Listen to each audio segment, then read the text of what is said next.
What's happening, guys? This is James Blonde with MMOHuts.com, and it just transitioned to open beta, so we're taking a first look at HeroesGo from EST Soft, the same company who publishes and develops Cabal Online.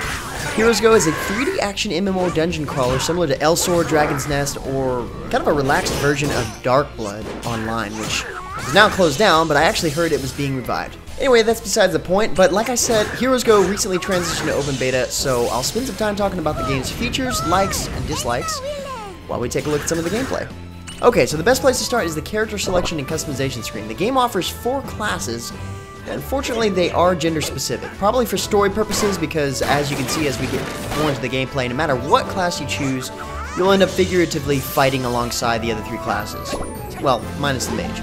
But anyway, with that aside, the 4 classes you can choose from are the Breaker, which is your standard tanky DPS wielding a 2-handed sword. He's got nice AoE sweeping attacks that don't allow many enemies to juke by and can keep the groups under control. He's a bit on the slow side, but his power and defense pretty much makes up for that, and he's a pretty well-rounded class. The Blader, on the other hand, is a more speedy attack class with one-handed swords and rapiers.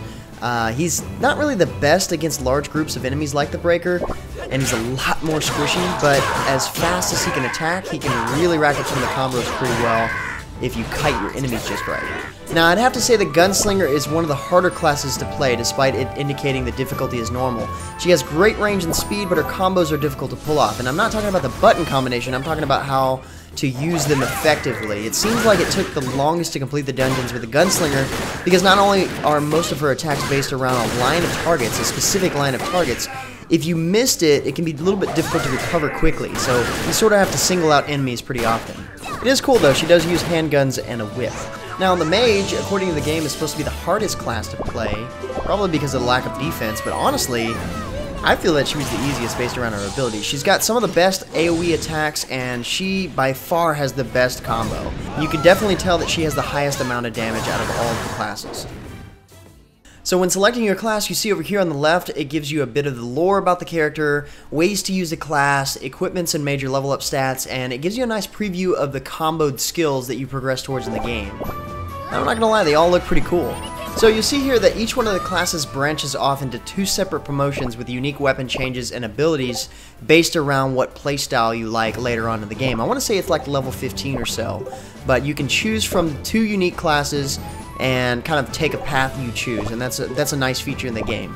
But it is something that you commonly see in these type of games. Now, there isn't a whole lot of variety on customization starting out. There are about 5 to 7 different preset options when it comes to hair, shirt, pants, gloves, and shoes, but there's at least enough here to set yourself apart from others, at least until you get some costume items.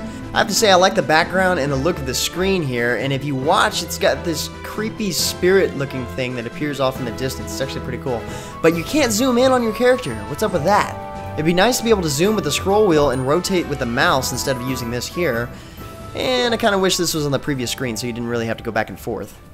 But anyway, after you set up your character, you get into a tutorial that teaches you the basics on the game mechanics, and the first couple of quests have you learning which NPCs to go to and their purpose in the town area, along with some lore.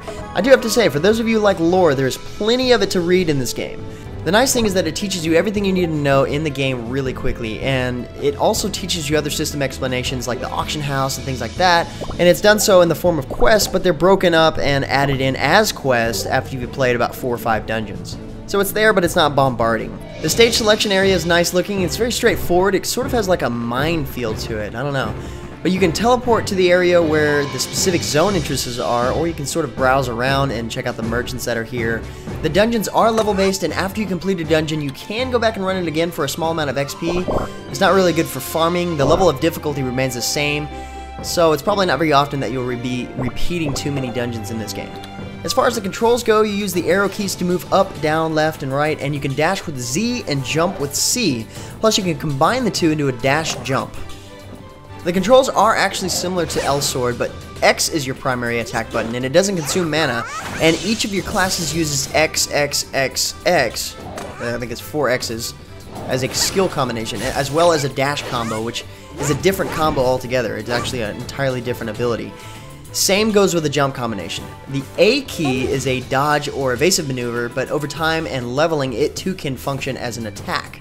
S and D are your mana consuming abilities that you build upon as you level, continuing out to F and G abilities that you begin to get after level 10. Each of the classes has a transformation that is activated with B, and it looks pretty freaking cool. You can use X from there to do attacks, but in order to do the Holy Death combo of destruction as it's intended, you'll be mashing the heck out of the B key. The transformation only lasts for a short period of time, and you have to fill the meter up over time by executing combos and such, but at the same time transforming uses crystals, and the way you get more of these is by having an NPC craft them in exchange for materials that you find in the dungeons. So once you're out, it might be a little while before you actually obtain more. So I have a feeling you might be able to purchase them in the cash shop, but that's just speculation at the moment. The cash shop is currently unavailable in this build of the game.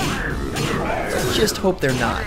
The combos in the game are actually really cool. It seems like each class has one mana consuming ability that stuns and another one that handles multiple enemies well, but I always seem to only like one of the two, either S or D skills. Like, the only class I like both on is the Gunslinger. Hers are both pretty powerful. The S is a typical montage of shots that deals decent damage, and the D, she busts out a whip for some AoE damage and finishes off that combo with a controlled downward barrage of bullets, which is really nice when they're already down.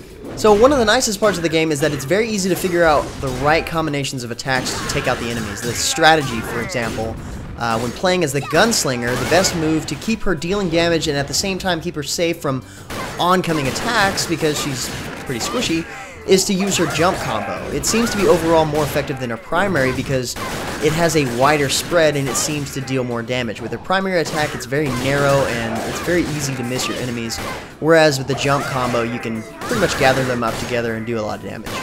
The Mage, however, like I said earlier, has the best combo. You can use her dash combo to grab a lot of the enemies, and just at the end of her combo, she's in the air for a little while, and you can chain together her jump combo, allowing her to float for a short period of time, while launching high damage fireballs at the already drastically wounded enemies. And just because she does so much attack damage, it more than makes up for the fact that she's the least armored class. One big thing I noticed fairly quickly about this game is, well, first off, I thought it was going to be an easy hack and slash game from the looks of it, but man, those guys hit hard. It's pretty crucial in the game that you position yourself correctly when you take on baddies, because one single hit from a random baddie in this game can take 1/3 to half of your health, more if you're a mage, gunslinger, or blader. I've got to be honest, one of the favorite parts of this game is the challenge, but I never expected that a level 4 dungeon would be this hard. But there are problems with this. The level requirement for the dungeons may be 3 or 4, for example, and you might be fighting level 5 or 6 bad guys the whole way through. Plus, there isn't much forgiveness when it comes to trying to figure out what sort of damage an enemy does, so you just don't. You stick to the rule, and that's don't get touched ever. Especially by dark plants like this ridiculous thing. Which brings me to my next point. Dying. When you die, you have the choice to use these heart thingies to revive you on the spot, or you can abandon the dungeon. The heart thingies only seem to come along after about 7 or 8 quests as a reward or randomly in your inbox. So on a side note, check your inbox often. You'll more than likely be able to buy these things in the cash shop as well, but like I said, it's not open for business yet, so I have no idea. There will for sure be costume items for your character similar to Elsword, seeing that there isn't much customization to begin with. So I'd say you can pretty much expect that. Anyway, dying. Other than the revival, you can abandon, like I said. If you abandon, you get sent to town as a ghost. You arrive right in front of the priest where you're given the choice to donate a specific amount of gold to the temple without a resurrection penalty, or take the penalty, which reduces 10% of the durability of the items in your inventory, docks 50% of your ability points for 10 minutes, and leaves you with no health or mana. So not only are the dungeons challenging, when you die, one way or the other it's going to cost you. Luckily, potions are everywhere early on, so get used to spamming those potions. Once you complete the dungeon, you get a key to several chests that appear, granting you loot and more potions. Yay!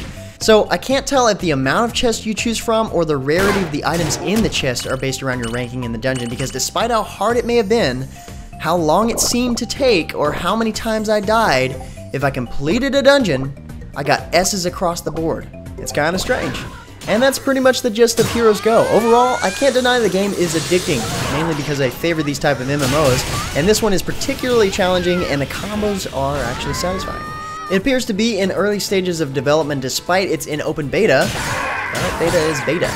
There are, however, a lot of elements in the game that seem to be a bit dated and sort of remind me of some of the new games that are coming to mobile devices. I think if you give the game some time to finish cooking, And meanwhile, take it for what it is, a beta. It can be a fun title. But until then, if you're looking for more information about HeroesGo, head over to the game profile at MMOHuts.com. Thanks for watching, and until next time, guys, that's going to be it for me. I'm James Blonde. See you out there, gamers.